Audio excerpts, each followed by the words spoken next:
이제 세상에는 왕과 부르주아들만 남았는데 부르주아들은 마지막 숙제인 왕을 몰아낼 계획을 세웁니다. 역시 혁명만 한 게 없었습니다. 그들은 자신들이 귀족과 교회를 무너뜨렸던 똑같은 방법, 그들에게 매번 큰 효자 노릇을 해주었던 혁명을 이용해 왕을 제거하기로 결정합니다. 가장 대표적인 예가 바로 프랑스 대혁명입니다. 프랑스 대혁명은 유럽 사회가 그리고 서구 세계가 봉건주의로 대표되는 옛날 체제에서 자본주의로 대표되는 새로운 체제로 넘어가는 가장 대표적인 전환점이 되는 대사건이자 역사라는 두꺼운 책 중간에 끼워져 있는 형광색으로 된 책갈피 정도 될 정도로 아주 중요한 사건입니다. 프랑스에서도 역시 자본가 계급인 부르주아들이 큰 부와 권력을 축적하게 됩니다. 그들의 눈에 왕은 그저 옛날부터 그 혈통을 이어받아 실제로는 아무 일도 하지 않으면서 오직 오락과 사치만을 즐기는 몹시 거슬리고 짜증나는 존재였습니다. 사실 루이 16세는 그의 할아버지,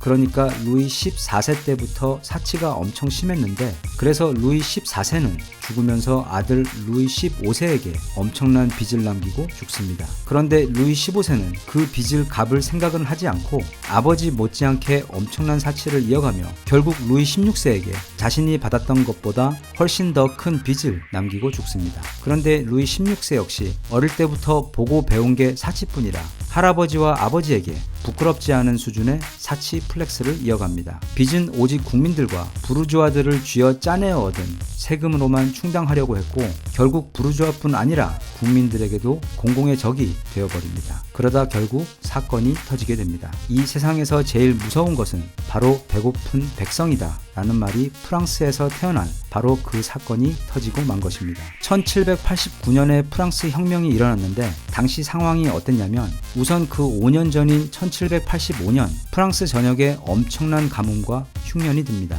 그리고 그 이듬해는 흉년에 이어 거대한 홍수까지 프랑스를 덮쳐 국민들 중 많은 수가 먹을 것을 먹지 못해 죽습니다. 그리고 그 다음 해인 1788년 다시 가뭄과 흉년이 또 찾아오고, 게다가 그해 겨울은 유럽 역사에서 가장 추웠던 겨울로 기록되는 엄청난 혹한이 프랑스 전역을 강타합니다. 충분히 예상이 되시겠지만 이 시기에 정말 이루 헤아릴 수 없는 많은 수의 프랑스 국민들이 죽었습니다. 장 프랑스와 밀레의 아주 유명한 작품인 이삭 줍는 여인들을 보면 여인들이 땅에서 이삭을 줍고 있는 아주 평온하고 아름다운 목가적 풍경이 보입니다. 그런데 이건 당시 먹을 것이 없던 프랑스 사람들이 수확 후 남아있던 이삭을 주어 연명하고 있는 아주 처절한 생존의 현장을 밀레가 그림을 통해 고발하고 있는 것입니다. 백성들의 삶이 이런데도 아직도 상황 파악이 전혀 안 된 루이 16세는 수년 동안 이어진 흉년과 가뭄으로 세금이 많이 거치지 않자 마치 올해는 내가 반드시 목이 잘리고 말겠다는 어떤 굳은 의지를 가진 사람처럼 세금의 종류도 늘리고 그 액수까지 더 올려버립니다. 프랑스 사람들의 분노는 터지기 일보 직전인 가스가 가득 찬 방처럼 끓어오릅니다. 호시탐탐 혁명을 일으킬 기회를 보고 있던 부르주아들은 이때다 싶어 천천히 준비했던 작전을 개시합니다. 우선 프랑스의 작은 영지들을 시작하여 불만에 가득 차 있던 농민들을 선동하여 크고 작은 혁명을 일으켜 나라 전체에 혁명의 분위기를 조성합니다. 실제로 프랑스 많은 곳에서 봉기가 일어났고, 어느 곳에서는 농민들이 성으로 쳐들어가 영주를 끌어내 그를 구워 먹었다는 이야기까지 기록에 있을 정도로 당시 혁명은 정치적 명분보다는 배고픈 이들의 타오르는 분노가 그 핵심 동기이자 연료였습니다. 왕궁에 인터넷이 안 들어오는지 아직도 상황 파악이 안 된 루이 16세는 세금이 마음만큼 안 거치자 더 많은 돈을 차용해달라고 의회에 요청하고, 그것이 묵살되자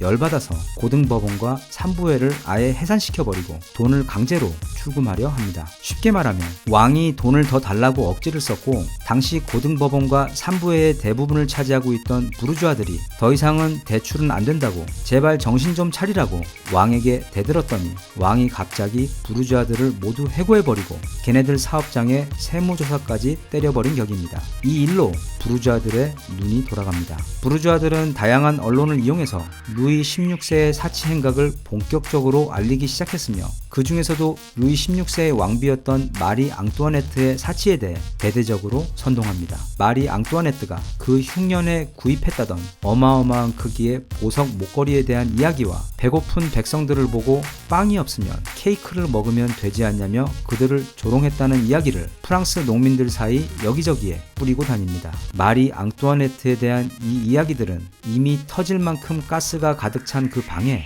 확실한 스파크가 되어 드디어 그 방이 폭발하도록 만들었습니다. 분노한 프랑스 국민들은 각자 무기를 들고 마리 앙뚜아네트의 목을 내놓으라고 소리치며 왕궁으로 쳐들어갑니다. 찰스 디킨스의 두 도시 이야기에 보면 그 당시 프랑스 혁명 전후 프랑스 국민들의 삶이 얼마나 끔찍했는지, 그리고 프랑스 혁명 당시 왕정을 향한 국민들의 분노가 얼마나 극심했는지 엄청나게 자세하게 묘사되어 있는데, 여기서 중요한 건 마리 앙뚜아네트는 실제로는 아주 청렴하고 마음씨가 고운 사람이었으며 그 보석 목걸이 역시 부르주아들이 자기들이 일방적으로 만들어 그녀에게 상납했으나 마리 앙뚜아네트는 그걸 거절했고, 빵이 없으면 케이크를 먹으라는 이야기는 아예 존재하지도 않는 그야말로 완벽한 가짜뉴스였던 것입니다. 프랑스로 시집온 오스트리아의 공주 마리 앙뚜아네트는 다친 농부를 직접 치료해주고 항상 검소하게 생활했으며 아빠처럼 사치를 좋아하던 딸에게 사치를 피하라고 교육했다가 딸과 평생 사이가 나빴을 정도로 심성이 착하고 훌륭한 사람이었습니다. 하지만 부르주아들에게 있어 국민들의 분노에 불을 당겨줄 스파크로는 마리 앙뚜아네트만한 희생양이 없었고, 가짜뉴스들로 그녀를 공공의 적이자 프랑스의 모든 국민들의 분노의 표적으로 만들어버린 것도 모자라 당시 8살밖에 안 되었던 아들 루이 17세에게 마약을 먹이고 마리 앙뚜아네트가 자신을 성추행했다는 거짓 진술까지 받아내어 그것 역시 사람들이 마리 앙뚜아네트를 공격하고 혐오하는데 활용했을 정도로 부르주아들의 공작은 거의 완벽에 가까울 정도로 잔인하고 성공적이었습니다. 마리 앙뚜아네트의 마지막은 외롭고 비참했습니다. 그녀는 단두대에서 처형을 당하기 전에 오랜 기간 더러운 지하 감옥 안에 갇혀 있어야 했고, 처형 당일에는 동물의 똥과 오줌을 실어 나르던 수레에 손이 뒤로 묶인 채 실려 거리를 돌며 사람들의 조롱을 받도록 했으며, 이 부분은 기록이 확실치 않은데 단두대 위에서도 일부러 칼날이 떨어지는 것을 보도록 얼굴이 위로 가도록 뉘어 처형을 진행했다는 설이 있을 정도로 당시 마리 앙뚜아네트를 향한 사람들의 분노는 상상을 초월할 정도였습니다. 아무튼 이렇게 프랑스의 왕의 시대는 루이 16세와 마리 앙뚜아네트의 목이 단두대에서 날아가는 것으로 끝이 나고, 귀족도 교회도 그리고 이제는 왕까지 제쳐버린 부르주아들은 이제 세상의 완벽한 주인이 되었습니다. 새로운 세상에서는 그들을 부르주아 대신 자본가라고 불렀습니다. 이 즈음 영국에서 산업혁명이 터지며 자본가들이 대규모 생산을 통해 더 큰 부를 축적할 수 있는 시스템이 빠르게 자리를 잡게 되고 세상에는 새로운 계급체계가 생깁니다. 바로 과거 부르주아였던 자본가들과 그 밑에서 일을 하는 노동자들인 프롤레타리아들입니다. 마르크스 이론에 의하면 이렇게 세상이 자본가와 노동자 두 계급만 남게 된 이유는 이렇습니다. 그것은 자본가들이 세상의 생산수단을 모두 독점해버렸기 때문입니다. 옛날에는 사람들이 자급자족이 가능했는데 자본가들이 농지를 매입해 그곳에 공장을 지어 물건을 생산하면서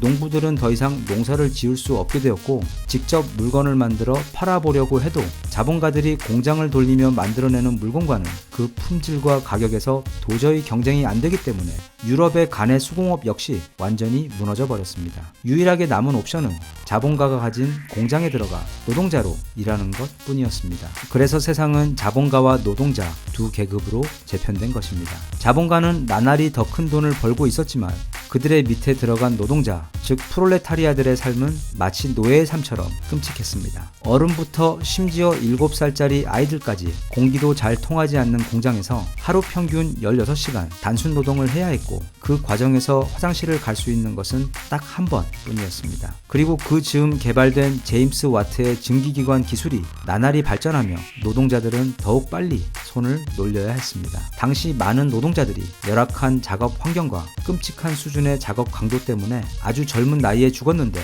초기 산업혁명의 피크 시기 때 유럽인들의 평균 수명은 거의 중세시대 때와 비슷한 30살 후반이었습니다. 자본가들은 자신들의 부를 더 키워줄 새로운 시장, 즉 식민지를 찾아 나섭니다. 자본주의의 성경이라 일컬어지는 애덤 스미스의 국부론에 나온 것처럼 당시 경쟁적으로 산업화되고 있던 유럽의 국가들 사이에서 더 많은 흑자를 낼 수 있는 유일한 방법은 무역을 통한 흑자뿐이었고, 또 산업혁명으로 물건의 종류와 양이 기하급수적으로 늘어나게 되자 자본가들은 원자재를 싸게 구할 수 있는 곳, 그리고 자신들의 물건을 팔 수 있는 더 크고 새로운 시장, 그리고 더 많은 무역 흑자를 더 효율적으로 올릴 수 있는 곳들을 찾다가 결국 해외로 눈을 돌리게 되었는데, 그렇게 유럽의 강대국들은 모두 아프리카와 남미 그리고 아시아의 식민지 건설에 경쟁적으로 열을 올리게 됩니다. 일반적으로 식민지라고 하면 수탈하는 것만 생각하는데, 실제로는 그곳에 자체적인 경제 시스템이 자리 잡도록 하여 본국에서 생산한 물건을 식민지에서 비싼 값에 구매하도록 하고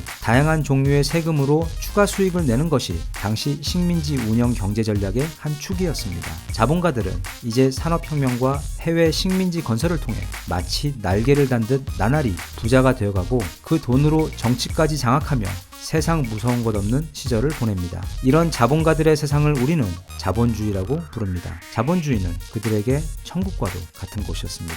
하지만 그 반면 앞서 설명했던 노동자들의 삶은 점점 더 끔찍한 것으로 추락하고 있었습니다. 이미 자본가들이 로비를 통해 정부까지 통제하고 있었기 때문에 자신들의 억울하고 불공정한 처지를 하소연할 길이 세상 아무데도 없었습니다. 그렇게 사회의 절대 다수를 이루고 있던 프롤레타리아들은 점점 더 언제든 교체가 가능한 공장의 소모품으로 전락하고 있었고, 그들의 생활은 배고프고 괴로운 것이 되어버렸습니다. 역사를 살펴보면 사람들의 분노가 쌓이고 쌓이면 늘 그것이 분출하게 될 돌파구가 필연적으로 출현하게 되는데, 이 세상에서 대적할 적이 아무것도 없을 것 같았던 자본주의에게 가공할 위기가 찾아옵니다. 바로 마르크스의 공산주의가 출현한 것입니다. 칼 마르크스는 공산당 선언에서 자본주의가 인류의 진보에 기여한 부분에 대해서는 인정하지만, 사회가 100을 생산하면 그중 99를 한 명의 자본가가 가져가고 나머지 1을 10,000명의 노동자들이 가져가는 시스템을 비판하며, 노동자들의 수가 훨씬 더 많기 때문에 그들이 각성한 후 혁명을 일으키면 자본가들의 세상인 자본주의는 붕괴할 것이라고 예언했습니다. 그리고 모두가 잘 알다시피 러시아와 중국에서 그러한 일들이 실제로 일어났으며, 공산주의가 빠르게 세력을 확대해 나갔습니다. 공산주의 경제학의 기초는 생산수단의 공유입니다. 참고로 공산주의라는 것은 정치가 아닌 경제학 개념입니다. 사상과 경제는 분류해서 이해할 필요가 있습니다. 북한의 경우 정치적으로는 사회주의이며 경제적으로는 공산주의로 운영되는 국가이며, 미국은 정치적으로는 민주주의이며 경제적으로는 자본주의로 운영되고 있는 국가입니다. 공산주의는 생산수단을 모두가 공유하고 그 생산물 역시 모두가 공평하게 나눠 갖는 시스템입니다. 자본가가 그토록 많은 이득을 혼자 독차지할 수 있었던 이유는 그가 공장이라는 생산수단을 독점하고 있었기 때문이며, 공산주의는 이 생산수단을 소수의 자본가들로부터 빼앗아와 모두가 공유한 후 열매의 1%를 10,000명이 나누는 것이 아닌 모두가 일한 만큼 공평하게 나눠 갖자는 유토피아적 이론이었습니다. 이 사상은 자본가들에게는 지난 500년 동안 자신들이 일궈놓은 이 천국 같은 자본주의 시스템을 순식간에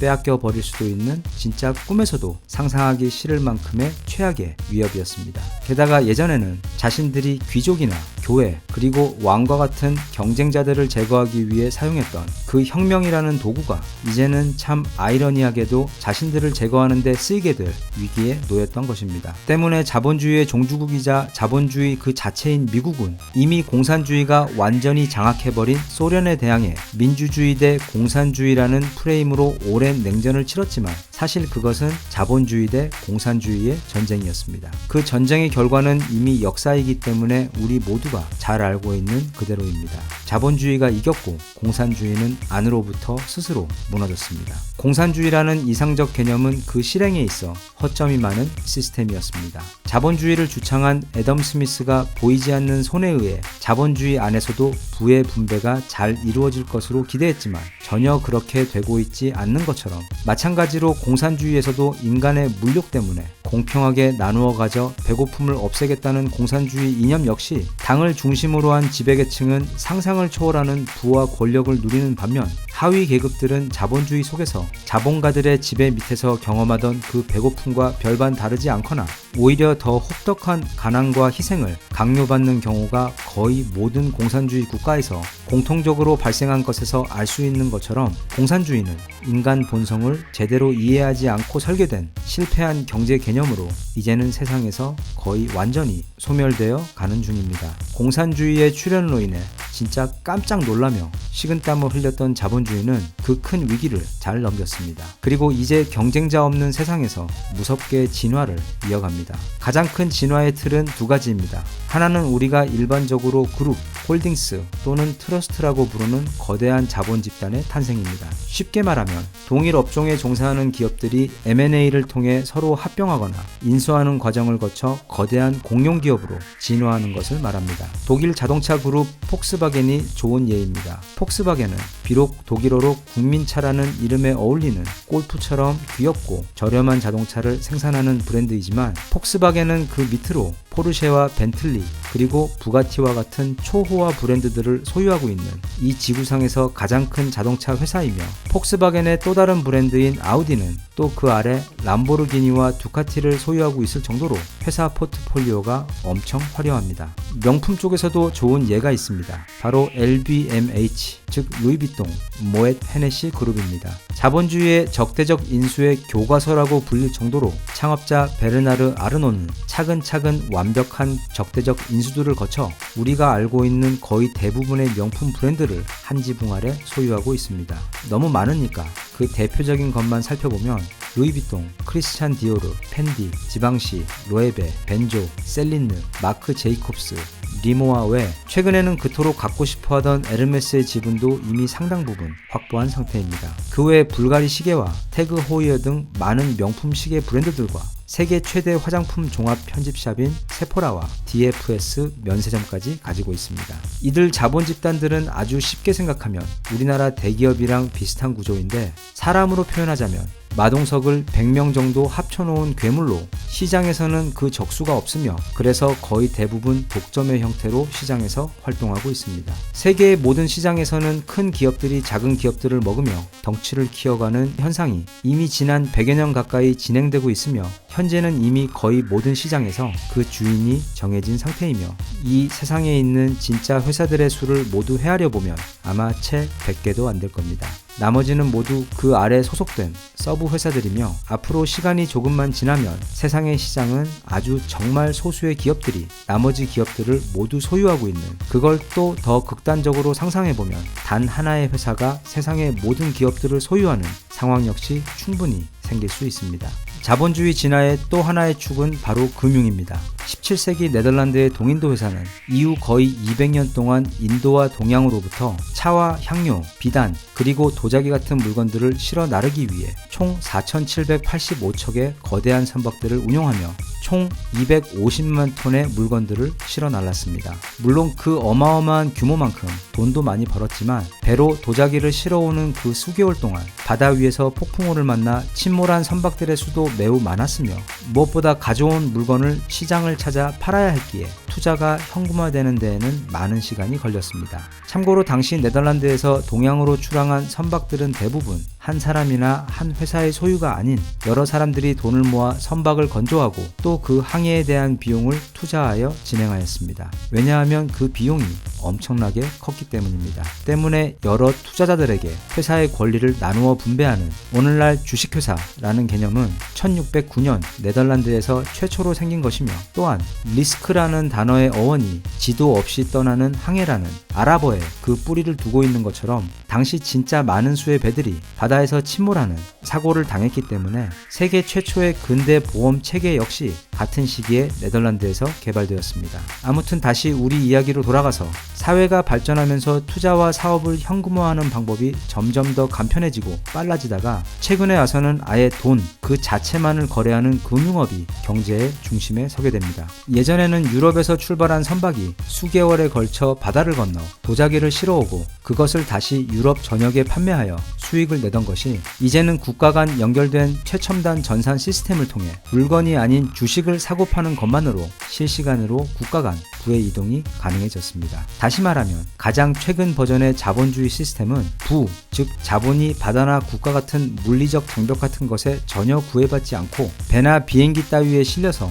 이동하는 것이 아니라 말 그대로 빛의 속도로 실시간으로 이동하는 시대에까지 온 것입니다. 그래서 더 이상 물리적인 식민지는 필요가 없어진 것이며 오직 그 나라의 금융을 통제하는 것만으로도 한 기업이 해당 국가의 주인으로 군림할 수 있게 된 것입니다. 물건을 생산하는 것이 1차, 그것을 판매하여 이윤을 얻는 것이 2차 경제 활동이라면 이윤을 내는 그 회사의 주식에 투자하거나 마치 주식처럼 늘 오르고 내려가는 환율이나 선물 따위에 투자하여 실시간으로 이윤을 내는 것이 바로 현재 가장 진화한 형태의 자본주의이며 인간도 물건도 사라지고 오직 자본의 투자와 이윤만이 남은 곳이 바로 자본주의의 끝판왕 미국의 월스트리트이며 그것이 현재까지 가장 진화한 자본주의의 얼굴입니다. 이어지는 3부에서는 자본주의의 미래에 대해 알아보겠습니다.